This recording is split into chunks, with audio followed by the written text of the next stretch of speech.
সাল্লামকে এত পরীক্ষা করছেন, তিনি এত পরীক্ষার সম্মুখীন হয়েছেন যে আল্লাহ রাব্বুল আলামিন তার যত ধন সম্পদ, ছেলে মেয়ে, স্ত্রী যা ছিল সব নিয়ে গেছেন। এবং কি আল্লাহ তাআলা তাকে এমন এক কুষ্ঠরোগ আল্লাহ তাআলা তাকে দিয়েছিলেন, তার শরীরের মধ্যে এমন পোকা ধরছিল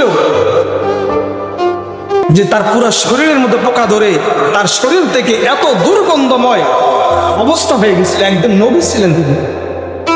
এক পর্যায়ে তাকে নিয়ে সকলে মিলে জঙ্গলের মধ্যে ফেলে দিয়ে আসছে। কাকে? একজন নবীকে, একজন পয়গম্বরকে আল্লাহ তাআলা এত বড় পরীক্ষা করছেন যে তার শরীরের মধ্যে এত পরিমাণ পোকা দিচ্ছেন, দুর্গন্ধে অতিষ্ঠ হয়ে সবাই তাকে জঙ্গলে ফেলে দিয়ে আসছে।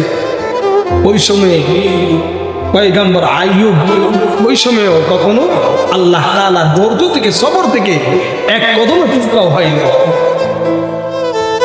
পয়গম্বর আইয়ুব শেষ বাক্যটা তার এরকম ছিল, আল্লাহ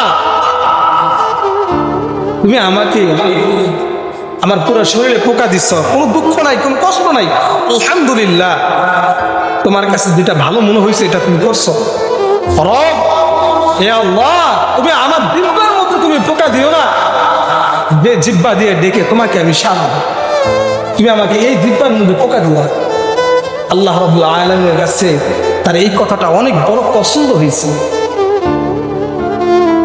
বলছেন, আইয়ুব, তোমাকে আমি আল্লাহ তাআলা এত বড় পরীক্ষার সম্মুখীন করছে, তুমি একটা বারের জন্য আমি রবের উপরে তুমি কখনো ধৈর্য হারা হও নাই, আমি রবের উপরে কখনো তোমার কোনো অভিযোগ ছিল না।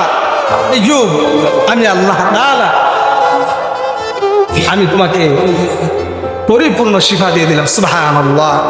আইয়ুব আলাইহিস সালামকে পরিপূর্ণ আল্লাহ তাআলা সুস্থ বানিয়ে দিয়েছেন। সুবহানাল্লাহ।